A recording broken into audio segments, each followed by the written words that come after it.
Welcome back, everyone, to The Deep Dive. You know how much we love to, well, take these deep dives into different spiritual traditions and writings. And today, we have a really unique one.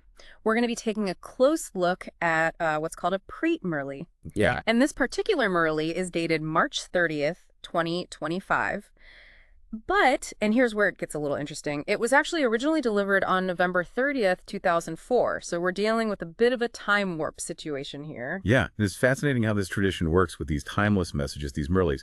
They offer these insights, Yeah. and well, they can be revisited and still hold relevance across time. It's like, a conversation that transcends a specific moment. Right. It's like they have this eternal quality to them. Yeah. So for those who may not be familiar, a Murli is kind of like a morning reflection. You could think of it as a direct message from a guiding figure known as BAP, which simply means father, and it's addressed to his followers, the children. Exactly. It's a very intimate form of spiritual communication.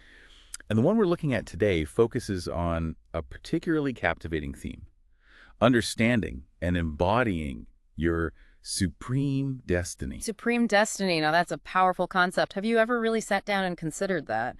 The possibility of having a destiny that's not only preordained, but also incredibly fortunate. What would it mean to live a life where you genuinely lack nothing? It's a big question, isn't it? And it really challenges us to think beyond our everyday experiences. For sure. So let's get right into the heart of this Murli. Right from the beginning, the father expresses this immense joy in seeing these most fortunate children, and then it lays out a pretty bold statement declaring that no one else in this entire cycle of time possesses such a high destiny. And get this, it's not a one-time thing, it's their recurring right, cycle after cycle. It's almost like this inherent birthright, this idea of a cyclical destiny, is so central to this tradition. It suggests that our spiritual journey isn't confined to just one lifetime, but unfolds across multiple cycles throughout time. And it prompts us to think about the repeating patterns in our own lives. Have you ever noticed certain themes, certain challenges, or certain joys that seem to keep coming back? It definitely makes you think about the bigger picture. And speaking of big picture, the Murli then goes on to explain the very source of this incredible fortune. It states very clearly that this supreme destiny is a divine birth, a direct gift from the destiny maker himself, the Father. The implication here is that a destiny coming from such an elevated source is inherently unparalleled. It's in a category of its own. It's not something earned or achieved through our own efforts alone. It presented more as this divine inheritance. Yeah. And it really invites us to contemplate the meaning of destiny as a gift. Right. How would that change your perspective if you viewed your own potential, your own purpose, as a direct gift from a higher power, something bestowed upon you? It's a profound shift in thinking. And it's fascinating how the Murli connects this idea of supreme destiny with the concept of a threefold relationship with the divine. Right. This is where it gets really interesting. It emphasizes that a key part of this destiny is attaining not just one, but three essential relationships through a single divine entity: the Father, the Teacher, and the Satguru, which is like a spiritual guide. And it stresses that no one else has access to all three of these special connections and the attainments that come with them through just one source. It's really unique. Usually we might seek out different individuals for parental love and support, for education and mentorship, and then for spiritual wisdom and guidance. But here, the Murli is saying that all three come from the same divine being. So it's like a complete package deal. Let's break down each of these roles a bit more, starting with the Father. The Murli describes the Father as the one who bestows all treasures, or khazanas.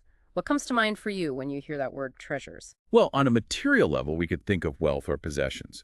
But on a deeper level, I'd say these treasures represent those inner qualities that truly enrich our lives. Things like love, peace, wisdom, resilience, even joy. The qualities that make life meaningful and fulfilling no matter our external circumstances. Absolutely. And the Murli further explains this by stating the principle, children are masters. Right, which really emphasizes the idea of inheritance. We're not just receiving these treasures, we're inheriting them. It's like we have this birthright to these inner riches. So true. Then we have the role of the teacher. The Murli says that through the education provided by the divine teacher, one achieves the highest status, exceeding even the kingly status of the world. And this leads to the concept of becoming double kings, rulers of oneself in the present, and rulers of a kingdom for many future births. It's a powerful idea. The Murli is suggesting that this divine education isn't just about accumulating knowledge. It's a transformative process that elevates our entire being. It gives us this dual mastery, allowing us to rule over our own inner world in the present and then potentially even over an external kingdom in future births. And what's even more remarkable is that this elevated status, this reign, is described as unbroken, stable, and undisturbed. Exactly. It's like achieving a state of lasting peace and fulfillment that's not easily shaken by the ups and downs of life. And it's said to be attained through a relatively short period of study in this lifetime. That's pretty encouraging. Then we have the final role, the Satguru. While the Murli doesn't go into extensive detail about the Satguru in this particular passage, the implication is that the Satguru serves as the ultimate guide, leading us to liberation and the full realization of this inherited destiny. Right. The Sakuru embodies the wisdom and guidance needed to navigate the spiritual path.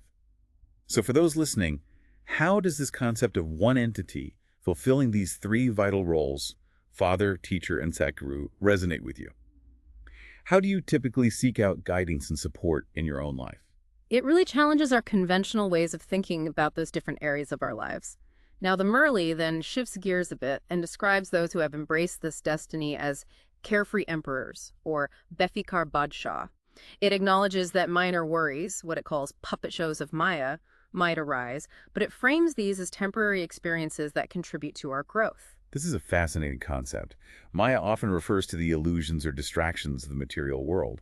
And these worries, these puppet shows of Maya, are seen as just fleeting diversions. They don't have the power to truly disturb our inner peace and sovereignty. Right, it's not about denying that challenges exist, it's about maintaining a sense of perspective. Exactly. So how do we become these carefree emperors amidst the inevitable ups and downs of life? How do we cultivate that inner stability? It's something to reflect on. Now, the Murli then moves on to discuss the importance of making this inner fortune outwardly visible.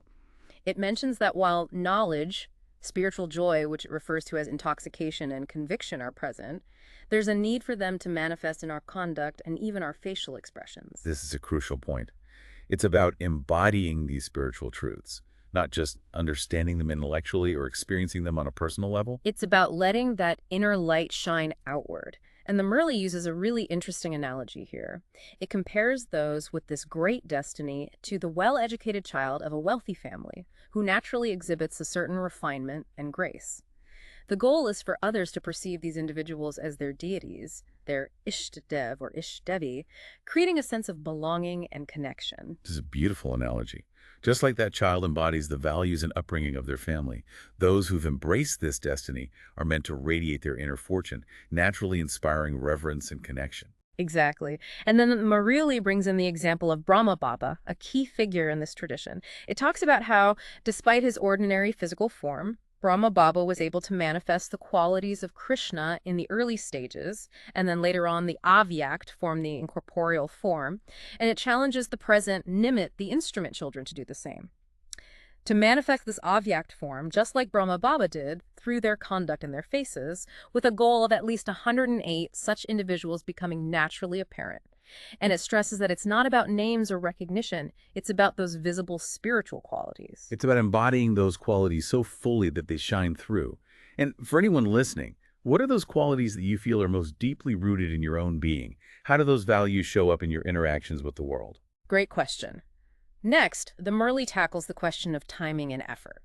It mentions two groups that are particularly interested in the date, Maya representing those negative forces or illusions we discussed earlier, who sense their influence coming to an end, and then the advance party, the dedicated followers who are eagerly anticipating the date of completion, perfection, and becoming like the Father.